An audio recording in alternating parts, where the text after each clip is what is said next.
It's another episode of the Next Fix podcast. Today, we're talking about a topic it's overlooked. It seems to be sneaking away with teens' lives and even adults too. So we've brought a professional in to talk about it, and we've got Chris Rogers with us today. And so, just real quickly, Chris, just tell us how you're doing, and then maybe just a brief introduction of like who you are, man. On the high level.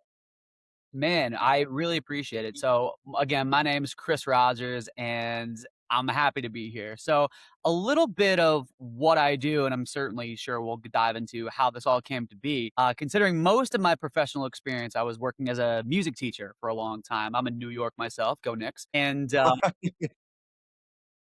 am a little on the tired side because I was late watching the game, so I will admit that. But my goodness, man, what a game. Anyway, yeah, I was a teacher for most of my professional life. I've taught in the Bronx, Manhattan, I've been all over. And, behind closed doors, I was coping unhealthily. And I was coping unhealthily not with alcohol, not with a particular substance. Thankfully, that wasn't my vice. I'm going to say a word that will maybe make some people squirm and almost has this like Voldemort quality about it. Like we can't talk about it for reasons XYZ. But the word is pornography, right? And it's something that exists and it's something that's real. And to make a long story short, you name the thing, I've done the thing. It escalated behaviors that I never once thought I would be a part of, but there I was. But yeah, I mean, Yeah. that's how I was Well, coping behind the scenes. sure, sure. And in what I think everybody, when I say this and I say it often, it's because I just believe it's inherently true. We love a comeback story, right? So what we want to know is like we want to know when this train came off the tracks and how ugly did it get? Because I've heard some stories about pornography like I didn't quite imagine. I wholeheartedly know that I was addicted to pornography, and it was, an issue. It wasn't my number one issue, though. However, it existed, and so when I heard some of these stories and like kind of what can happen, but most importantly, though, I want to know, what was the catalyst or the genesis for you to get into this kind of work? Because you mentioned, professionally, you're teaching music, and that's that's a whole other ball game, right, brother? Whole So other ballgame. what did that rock bottom scenario look like? Yeah, yeah. So again, like I said, my behaviors escalated into things that were more risky. And there was one situation in particular where I delved into the world of contacting, escorts. And basically, I had a really profound experience. What happened was I used to sift this particular site where, you'd find somebody and, you discuss rates and logistics and blah, blah, blah. So I met up with this woman and basically she came over my crappy basement apartment that I had at the time and gave her money and clothes started coming off and I noticed that she had like a tattoo on her shoulder. It was really vivid and just really colorful and everything and was someone's name. So I was like, wow, I messed with your ink. Like, who is that on your shoulder? And she goes, that's my daughter. And I was kind of like, it my fantasy crash landed into reality. It's like I knew this was a real person, but in that moment, I noticed, whoa, I was making this human being with a past and thoughts and feelings and everything as an object of my form of escapism. And Right. to add a poetic element into it, turns out that her daughter's name was Faith. Interesting. And it truly made me consider what I was putting my faith into. And it woke me up and shook me up. And I said, okay, I get it now. Something's got to Interesting. change. This is not the way I want to live. This is not who I want to be. And down the line, I found a program that really worked for me in the middle of the pandemic. And by the way, I was still acting out this way in the middle of the pandemic. Right. Okay. So yeah, yeah, yeah. It was the 5 foot rule, was it? Was it? Was it? Not quite. Right. Sure.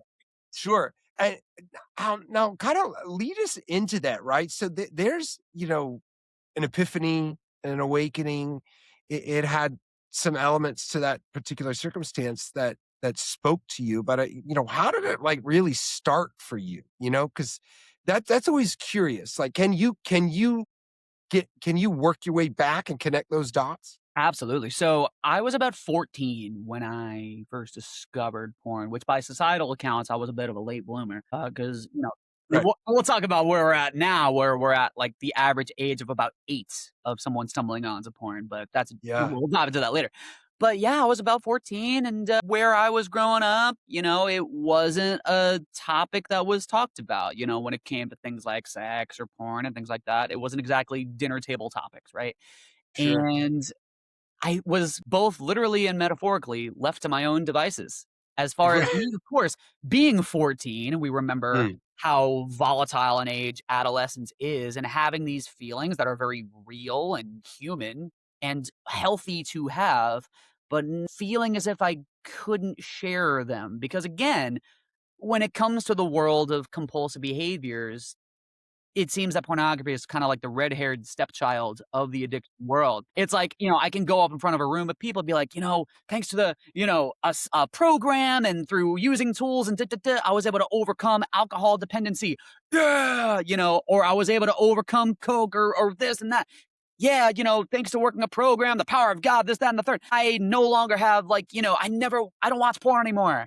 And it's like, what is wrong with Yeah. you? Like, suddenly you're this icky thing. So, it It's started as an true. adolescence, Well, and let me I wanna just forgive me for interrupting. I'm like a small child in the middle of a movie, and so but it's true, man, and, like, even a professional like yourself and addressing it as much as you have, I noticed that just now when you mentioned it, maybe you are that good and you dropped, like, your decibels down a little bit when you say it, but people won't say it. I noticed that I do that. When I say porn, I it's like, man, there is a difference, and I think more and I it may be and you're the professional, so it may be because more people deal with that and they get away with it or, they can do it without it, like, they can do it without absolutely crumbling their lives. It's just like there's a level of secrecy that seems like it's more capable to keep it a secret, and I think that, like, it just isn't brought to the surface. So when you say that word, man,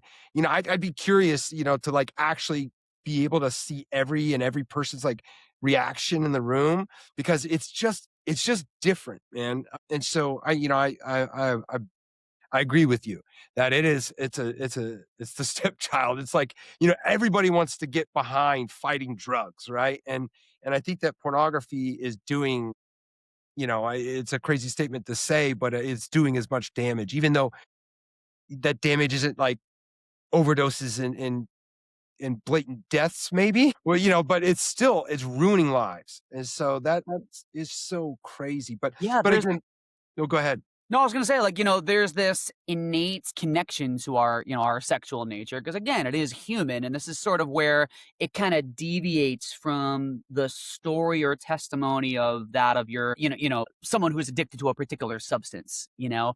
It's like, for all intents and purposes, I can go the rest of my life without having a mojito, right? Like, I can go the rest of my life, without consuming a particular substance and generally be okay. But when it comes to my sexual nature, that's not going anywhere. So the moment there's like this shame aspect involved with that, the moment there's that guilt tripping aspect of that, it's sort of like, don't touch my stuff. When you talk about my sexual nature, in a way, inadvertently, you're kind of talking about me. And especially when you are young and impressionable, and let's say you are exposed to something like pornography, or even if something like sex is kind of like poo pooed, or just we don't talk about that here for reasons XYZ, when it is led with shame, right? It's sort of this thing where it's like, okay, well, mom, dad, pastor, teacher, whoever, they say that this is bad, so therefore I must be bad because it's a part of my nature as opposed to alcohol or a drug, right? So there is that sort of like, the privacy aspect. It's so personal, Yeah, it how can you say that, this part of me is bad? There's a difference between, sexuality and lust, where sexuality is human and healthy and normal, whereas lust is the fixation on that. Just like how yeah, people have an unhealthy relationship with eating or throwing right, up. It's a behavioral based addiction where it just sort of deviates from that of the substance addiction sort of path. right. And you really struck a chord in me because it made me realize that sex is a need. It's a need for us. And so alcohol and drugs are not a need, built into us. But again, I derailed this, but so you're 14 years old and you are, you're figuring out, well, maybe not figuring out, but you're exploring your own questions about your nature and your desires and stuff like that. And so like what were the first kind of ways that you started digging into this? Was it just the internet, or I mean, how did it look? Oh, yeah, absolutely. When I was a teenager, we had the family computer back when having a family computer was, a thing. And now everyone has their own devices. And that's, probably reasons why, numbers are going down as far as when children are exposed to porn. But yeah, what it started as a pop up and it kind of, it sounds a little corny, but it truly was love at first sight. Like I was transfixed. Like what started off as innocent curiosity, like, I had never seen, like, a woman's naked body before, maybe other than my mom accidentally, you know what I'm saying? Like, it was just, like, Right, right. thing, and next thing I knew, and I didn't realize this at the time, but, around that time, like, stuff was kinda going on with my family, like, my parents are divorced, and, there was at that time, there was a lot of tension in the household, right? And, thinking back, there was a lot of coping that was being done more than Mhm. exploring. I would consider it normal. This is just kind of the expectation, where Okay. When you say expectation, how do you mean? Like, when it comes to the things that kids my age would talk about, like, it was like a cultural expectation, like, you're not like, there's something almost wrong with you if you haven't heard of this particular sex tape or if you haven't watched this particular thing, So I can only imagine what, kids nowadays are dealing with, that kinda pressure, especially in the age of social media where, man, I remember how big of a deal it was making my first MySpace account, and, like, how social media was, like, just an option, just, like, something you could do if you wanted. right Now now it's yeah. that's sort of the cultural expectation, so which is why I'm so passionate about I know what it's like to be 14, right? And have those feelings and to have that curiosity, and because of that lack of conversation, because of that lack of openness, and, God bless my parents, they were doing the best they could at that time, and, they had other fish to fry, so this is not a blame game at all, but it's a matter of sex exists, Yeah. porn exists, and we can only sweep things under the rug for so long. So, the name of the game is curiosity, and Right. so Well, that's I wanna share with you real quick, like, because when you mentioned family computer, I was like, "Oh my gosh," and I remembered this, and I remember I got oh my gosh, like, I'm, like, feeling a whole bunch of stuff right now because you made me remember it, and I didn't sure. necessarily remember it so much, but now it's all, like, flooding back to me. We had a family computer, and at that time, I don't know if there are people who don't understand what we're talking about. There's just, like, 1 computer per family, and a buddy of mine, he happened to have had, like, a better system, and so he gave me a bunch of printed out pornographic pictures. So I had this stack, right? I had this like, this pile of printed out black and white pornography photos. And they were just all over. They ran the gambit, right? Some of them were just naked, some of them were actually intercourse and so forth. There's probably maybe 100, 150, something like that. Whatever it was, my grandma found it. I lived with my grandparents. And I had to go in to my grandfather's office and he went through them one by one. And he was telling me what was okay and what wasn't okay. And it was wild, man. I was so like it was the craziest experience. And now kind of looking back, I appreciate it because he made a decision to have a tough conversation. And that conversation, it may not be well, I don't believe that it is happening a lot these days. Wow. So if So I understand you right, like, he saw those pictures and it was like, "Okay, this is essentially appropriate and this is not realistic or inappropriate," like, that's pretty much that was it? sure, he was like, anything that was just like a naked body, that was like to him, right? And he's my grandpa, and here I am, and I think I was like 14, 15, For but sure. he was like saying this is okay to look at like a naked woman and this is okay. But like anything that was explicit, more explicit than that, like he was deeming that it was like too much, right? And so it was just a crazy experience, for the times, and I only shared it because it was, like, flooded into my mind, which it Yeah, hasn't in, who knows how long, but absolutely. yeah, I mean, and again, so sorry to derail us here.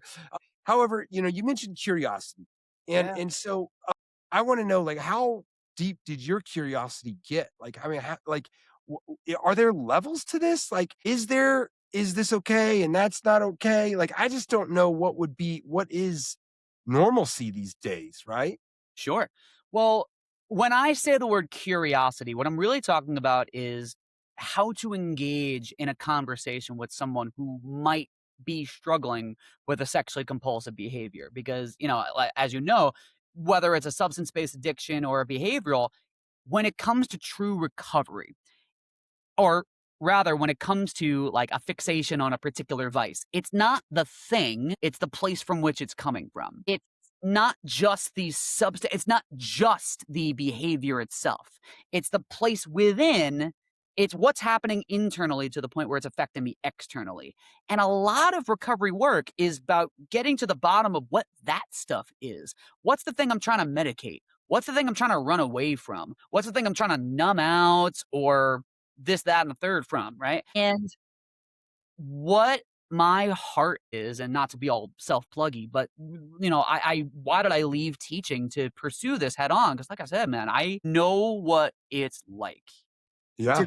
be 14 and to have, like I said, these questions, these feelings, but not having a trusted adult to confide into. I didn't have that grandpa moment. It's Well, just you like, right, because right, if I yeah. had that been in my shoes, again, it might have been like, "What are all these pictures doing here?" Well, that's so now in the interim, like you're 14, and then it kind of boiled up to the surface to the point where you're actually paying for sex, Yeah. right?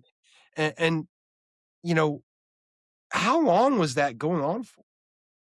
Well, like I said, I joined this particular program during the pandemic around like August, September 2020. And yeah, it was a system. Shout out to Elevator Recovery, who is the name of the company. And that's the, company that I work alongside nowadays as a coach. And it completely transformed my perspective. Again, it's not just a thing, it's a place where it's coming from. That's where I learned that.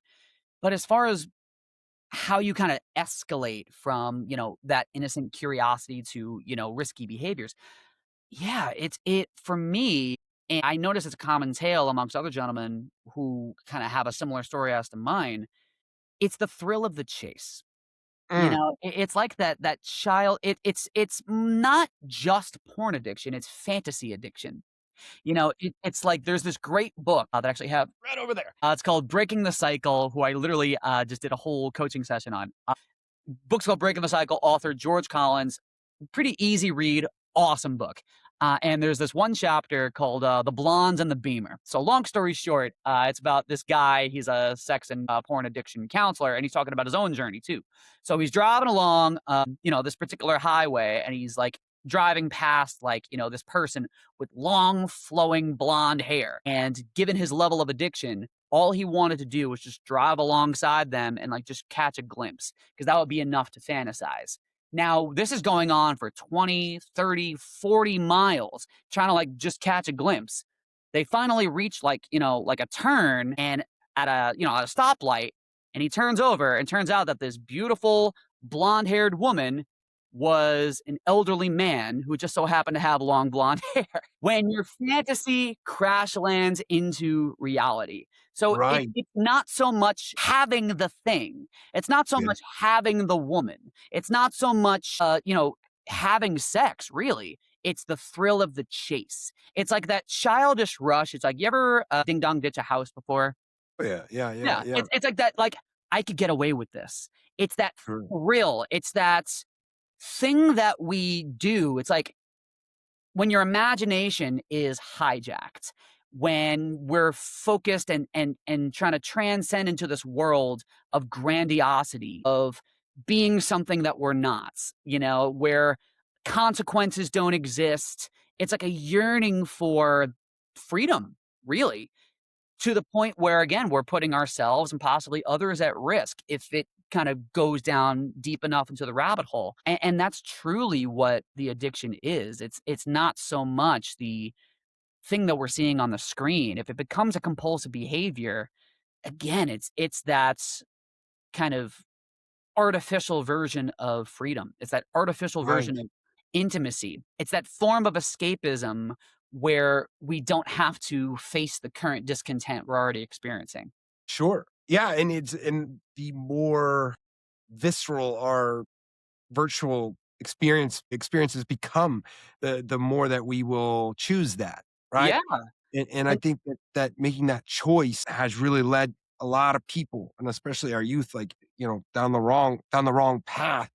So tell me a little bit about you you learn about Faith, right? Faith is the daughter. And so after that exchange, right? Like, and believe me, man, but my sexual addiction was always so wild to me. It was more brief than all of the dope highs I've ever had, right? It's like as soon as it's done, I'm like, what, like, it's gone, right? I'm like, I can't believe I just did that. It was always so abrupt how quickly. I feel like I came off of drugs a lot slower than my sexual escapades. very And common. so after that happened, like, what was going on with you? Like, what was going on inside? Like, what was going on in your head? Like, I had a bit of an identity crisis. It was, again, a trait of a character that I didn't want to play, and I was sick of it. It makes me cringe to say, but I don't remember this woman's name. But I can tell you, like I know mine, I think about Faith all the time. I think about Faith all the time. It is world, man, and you don't want no part of it. And again, it's when your fantasy crash lands into reality. I know I've said that phrase a couple times, but Yeah. it's kinda like when I say the thrill of the chase, I talk to a lot of, like, younger guys, and they're all about, like, "Oh, I wanna get, this many women and, have sex with everybody I see." We all remember being, 15, 16. But, okay, you can do that. You can get the girl, right? But what'll happen when you actually have them? Can you keep them? It's like, what will happen when Wile E. Coyote catches the Roadrunner? It's you have to face reality. It's like, here is this, again, human in front of you, as opposed to an object of your own desire.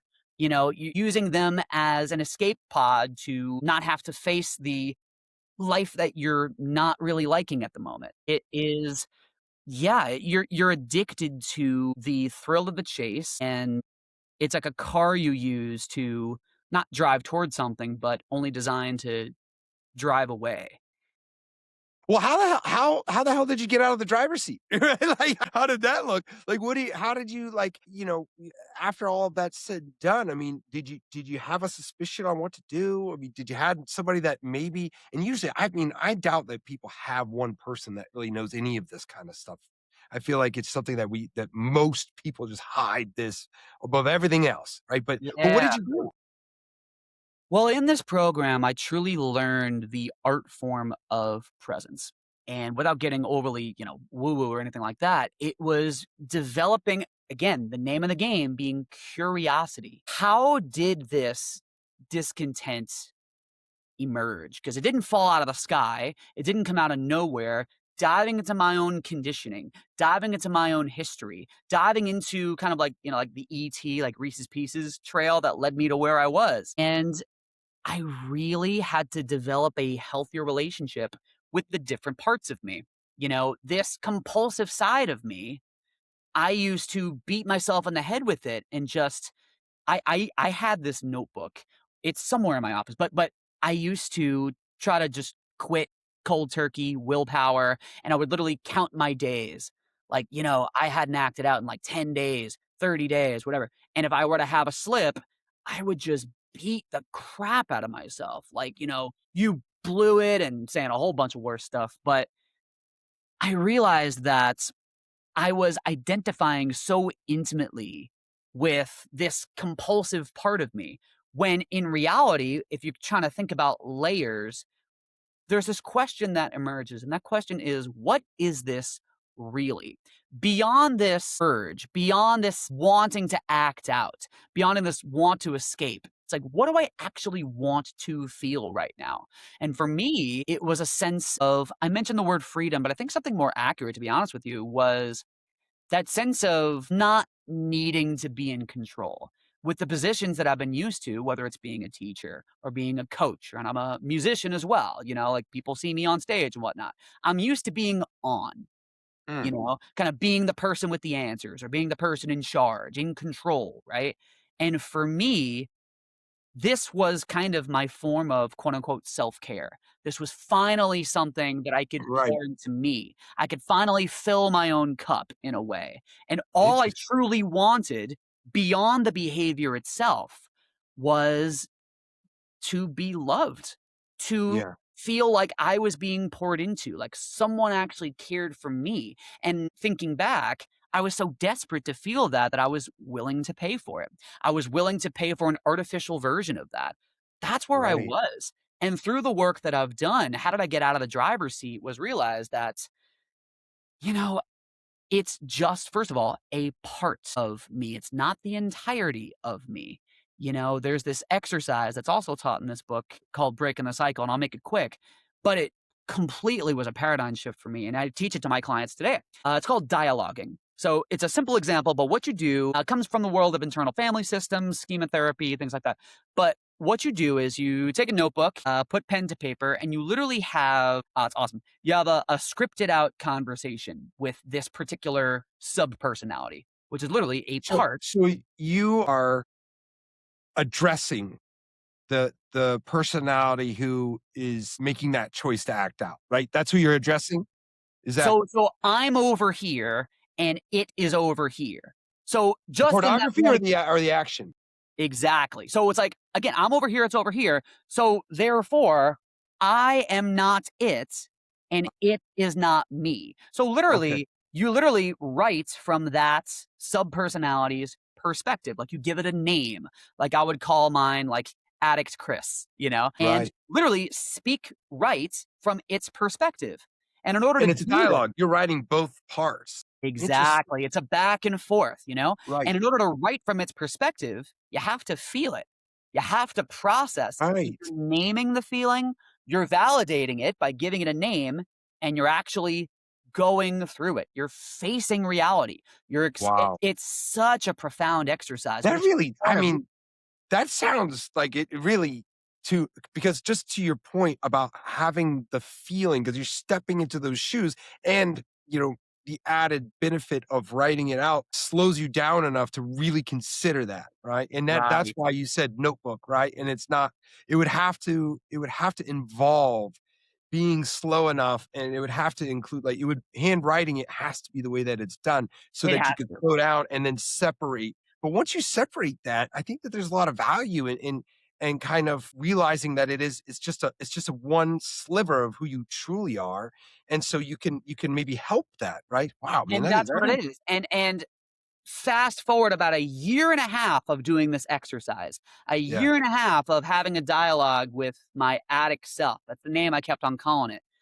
I finally learned what this part wanted to the point where I actually changed the name of the subpersonality. When I finally discovered it's the part of me that wants to stay a boy, aka free of responsibilities, I ended up renaming my subpersonality Peter Pan Sr.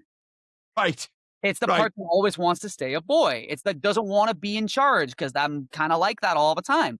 So, it was such a profound experience for me, and Yeah. that's why I'm so passionate about talking about it's not just the behavior. I mean, the behavior has its own dangers and consequences all in itself, but the reason why we keep on coming back to it, like the dawn of that euphoric recall, that where we're kind of like remembering the high of a situation, not thinking about the consequences, it didn't come from nowhere. And really, the opposite of addiction, it's not merely sobriety, it's presence. Presence Mm, with both who you are, what you're feeling, and what you actually need beyond what you want. Now, being present with your feelings, it's not letting your thoughts or subpersonalities run amok and let them do whatever they want. But I like to think of it this way. let's imagine you're and I've given this analogy on calls before, so forgive me if I'm in coach mode. But, let's say, you're sitting at home, right, after a long day of work, whatever. You just did an episode, you're kinda spent for the day, right? And all Right. of a sudden you hear a knock at the door. It's like late at night, you're done for the day, but someone's knocking at the door. You go to answer it, and the person at the door is someone that you're not exactly a fan of. So, whoever the first person that popped into your head, that's who's at the door right now.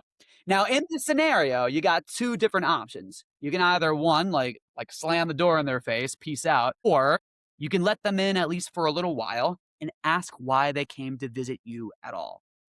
Dialoguing is about choosing that option. Pour 'em a cup of coffee, and just ask why they came to visit you. Ask it questions back because it's your nervous system being your nervous system. Your body's trying to tell you something, but here's the best part. Because it's your house, you have the final say to when it's time for them to leave. Wow. So you Okay. separate yourself from the urge or feeling or whatever, Mhm. but not out of like, "Ugh, like shoe thought, don't bother me. Oh, let me distract myself." Like you're giving it the opportunity to express itself, which is all it wants. All a feeling wants is to be felt. That's it. But again, it's an empowering thing too, because again, this is my house. So Yeah. thank you. Appreciate the visit. It's time for you to leave. You take the power back. So when I learned how to do that, that's what kind of got me out of the driver's seat. That's nuts, man. Like, I Oh, mean, dude. that is really it sounds to me highly effective, right? It sounds like it's incredibly it's just a really valuable way to look at it. It's so simple too, right? Now, simple but not easy to do, right? Right, Like I say, right. I understand there's a difference, right? The approach, it makes sense to me. However, those that you're addressing it. It's a hard conversation. It's somebody that you don't want to have that conversation with. And if you make that choice to do it, you can really get ahead of it, or you can at least make some progress and yeah, that's such an interesting thing that you use. Now, is that the system that you're implementing it in like a nutshell? Or I know because like it's called reboot teen reboot, correct? Is like that's your system and that's like kind of what you're doing. It says a lot, right? And so clearly you're working with teens. And so how did that look like for you to either develop it or step into it and bail on teaching music and all that, right? Like how did it come to be what it is today? Yeah, it's interesting because I noticed after teaching in the middle of the pandemic, I really got a feel for how my students were affected, beyond just getting sick, right? It was an education that we didn't intend on. What I mean by that is when we think about like what students were learning at the time, because we were doing school online, right? We're talking about, okay, here is pretty much everything you could ever really want or need all in one stop shop. Here's where school's going to be. Here's where your family and friends are going to be. Here's where your entertainment's going to be. Here's where all the information you could ever want or need is going to be, you know? So it's not that, a teenager is having different sensations in their body. They're still human. But why talk to mom, dad, grandma, grandpa, guardian, whoever when I have everything I need right here? We're talking about a relationship with screens that our generation and older simply, and we need to eat some humble pie, cannot relate to. We're talking about a generation today that does not know what life is like before social media. And especially in the age of AI and quote unquote fake news, like who can I trust? What's real? What's not? And I knew that it was time for me to step fully into this role when I couldn't get that reality off of my mind. I Wow. love teaching. Music is a huge part of my life. And now I get to use those teacher skills, but in a brand new way. It's one thing to chunk down information like, hey, man, like you do this tool. This is how this exercise works. I'm a total nerd about dialoguing, as you can tell. This is how it works. Right, right, It's right. one thing to do that, but another thing to be like, listen, brother, I've been there. You're not alone. You're not crazy. You're not broken. Here's what we're going to do as a team together. I have the opportunity today to be that older brother I didn't have. to be that father figure that I wish I had, or just someone who cares enough to, help me out of this particular maze that is adolescence, you know? Yeah. That's It's no it's huge, man. It's huge because I got a two-year-old son, and to hear the way that you have just described it, it means a lot to me because I need to understand that, that is different now. I wanna give you your roses for stepping into that calling and saying, "Okay, like, this is it's going to be an issue," and you had the foresight to understand that, and, that not a lot of people have, and it's the same thing going on right now. There are some people that are, like, really charging forward and getting on the AI, it's relevant, it's changing everything, and so we'd be foolish to think that it's not important to, you know, make some moves here, make some changes, and so I think that you working with especially teenagers, man, because they need it, and it's just not as simple as maybe you and I had it, and it's just the truth, right? So how does it look like these days? Like, how are you doing this work? Yeah, so right now there's actually 2 programs that I have, which I'm really excited about. Literally, it's been my passion project all of about last year. Just all of my professional experience, all my lived experience, and what I started with was thinking about the parents. Because, when you're a parent or guardian, especially in 2026, maybe, hearing some of these buzzwords in this conversation, whether it's porn or AI or social media, whatever. From my experience, there are these sort of question marks over people's heads, like what's out there, or even I just straight up don't know what to say when it comes to having the birds and the bees talk, quote unquote, or just saying the word sex or saying the word porn. Like it just feels a little weird, like I'm doing something wrong just by saying it. And what I wanna do is, first of all, reassure that parent that it's very, very normal. But what I did was I built this program called the Rebooted Teen Parent Program as well. We're literally, it's a series of modules as far as, like, this is how to engage in these types of discussions. These are some things to consider. Here are some conversation starters, some do's and don'ts. And if you feel you're getting a lot of value from the free stuff, that program's free, by the way, and if you feel it's the right move for your child, let's talk about the Rebooted Teen program. And as far as how that works, it starts off as like a series of modules. There's a community and, there's like a weekly live session where we go live on a call just like this. And, we just talk, we kick it. We check in, we count our wins. We're not just like, all right, how long has it been since you acted out? Because we're not going to measure our success by however long it's been since the last time we acted out. We're going to measure our success by something that I call in the program your reboot definition. Now, Say that again, say it again. your reboot definition. So when I Got it. talk about the word rebooted, some people say recovery. I like the word rebooted personally, but because we're literally talking about a reconstruction of your brain, you know, and it's not an overnight thing. Like statistically speaking, it takes about a year and a half, 2 years for the brain to fully rewire from that of like an avid porn watcher to that of like someone who doesn't have that type of dependency anymore. They use the word 90 days, and that's about statistically as long as it takes to start a new habit, right? But to make Right, it part of your identity. Because we're right, aiming more for just like, oh, let me do X instead of Y. That's not what recovery is, right? It's like sobriety is a part of recovery, right? But right. it's not the entirety of it. It's Well, I think what you're talking about is what I call clarity, right? Like, I was gaining more clarity. I feel like I still am. Like, I would that whole, like, a month, or 2 months, and then a year, the huge milestones, certainly, but clarity continued well on down the road. And I yeah, and the more clarity that I got, the more I realized how unclear I was, right? So, but at first it typically starts like what I call like in the trenches. It is just, some people call it white-knuckling and all of that, but it willpower. is as simple as trading one action for another, at least for the meantime, because you just gotta figure out whatever that puzzle is for you to stop that action. for whatever amount of time you can handle at first, which is usually not a lot, right? So Yeah. and that's why it's such a tough puzzle to solve.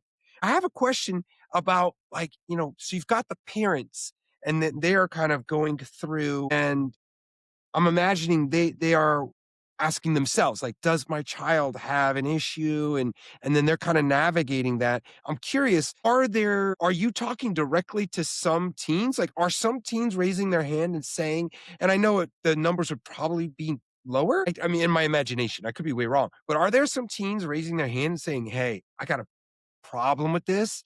I mean, what are you seeing out there? Starting with the parents, yeah. I mean, like the things that we would first talk about are just some red flags to look out for, you know? And again, like my kind of catchphrase, and I'm probably going to put on a bumper sticker somewhere like, if you lead with shame, they will stay the same. Wow. That's a Yeah. big one. Yeah, And it's a good one too, for yeah. sure. Yeah. And it's the way I was raised, it's the way that many of us were raised, when it comes to, whether it's irresponsibility online, "This isn't how I raised you. How could you watch this filth, that, and this?" It's you know, it will teach a child to kind of keep things as a secret. "Oh, okay. I can't talk about this here. This is an unsafe thing." When it's a part of life, when it comes to your sexual nature. So, what we talk about is word that I always come back to, curiosity. That needs to be modeled. It needs to be demonstrated. It's so important to me. It's like I have this analogy that I shared on a call recently. Like when I was younger, I used to do like a lot of like theater and stuff like that. And basically, in an ideal, healthy circumstance, I like to think of the home as like the rehearsal room.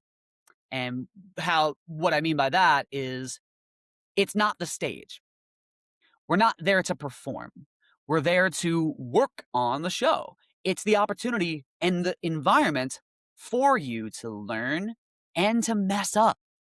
And we have all the different directors with the different specialties. You got your music director, you got your choreographer, your lighting director, stage manager, whatever.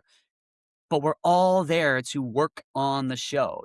The expectation isn't to be perfect. The expectation isn't to again, when we're talking about a generation with the expectation to be like this 24/7 performer on a virtual stage, it's like the last thing that they need is their home to be a stage too.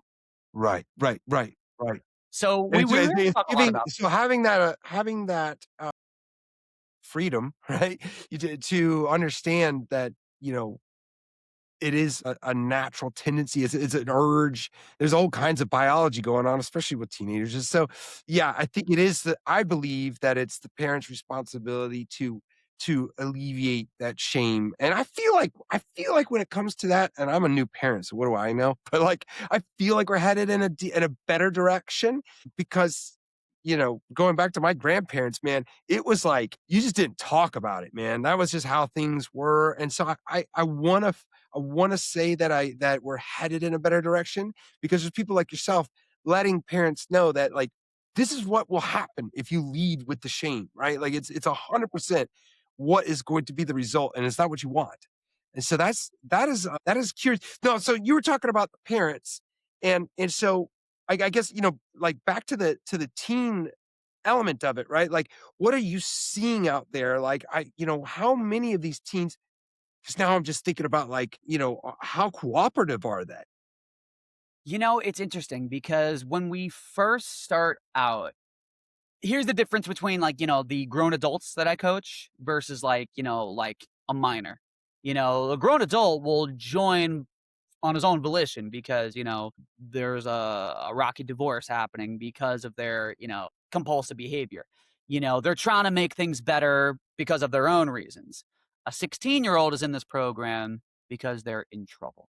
You see what I'm saying? Because mom or dad caught them one too many times and, they're there to get better.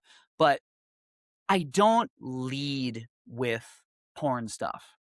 Because again, it's not just the anti-porn club. It's what are we doing to hold ourselves accountable to being the kind of person that we actually want to be? It's like I'll give you a quick example. Like the first exercise and like the first module that we have in the Rebooted Teen program, I like to call it the park bench exercise. So basically, you imagine yourself sitting on a park bench. It's almost summer, it's a beautiful day, right? You're outside, and a couple minutes go by. You're enjoying the weather around you, and you notice someone sits next to you on that park bench. And this person next to you, you look over and you notice that the person who sat down is you about 2 years into the future, fully rebooted, meaning no longer dependent upon sexual compulsive behaviors, just rewired man, literally like healed, someone who is actually living out the kind of life that they want to. Right. And what you do is just put pen to paper as far as like, if you were to ask them, like, what's life looking like for you? You know, what are you feeling? What's going on with you? My role as a coach is to not, well, here's the deal. I can't, like, if you were my client, I can't tell you what's important to you. Like, I can't read your mind. I can't ninja my way into your skull. Like, I can't tell you what's important to you. What I can do is provide the system and facilitation for you to be really real when it comes to identifying what it is that you actually want beyond the behavior itself. We start there. And it's a matter of what will it take to get there and what's getting in the way. It's about, I mean, that comes from my world of teaching. If I'm just like giving the answers away all day long, well, that's not really Right. teaching, is it? It's Sure. providing the facilitation so that they come to the answers on their own. Like, what do you want? It's not just like, what do you want to be when you grow up? It's just like, what kind of person do you want to be? What's the place that you actually want to make your decisions from? From a place of fear of missing out, from a place of, feeling like you need the acceptance of your peers or the people around you, or from a place of joy, from a place of just groundedness, from a place of peace, from a place of clarity, like it's that's what it's all about. And Yeah. we dive into the science as far as like, what excessive porn use does with your brain, but that comes later. What we come is defining who they want to be, defining the finish line for themselves, and really getting hip to the fact that, like, hey, I'm not your dad.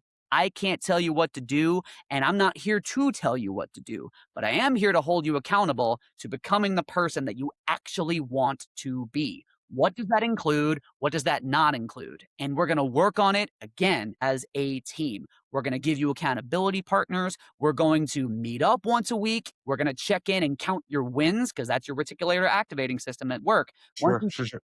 focus on all your slips, it's like, don't think of a pink elephant, right? Right. Right. Right.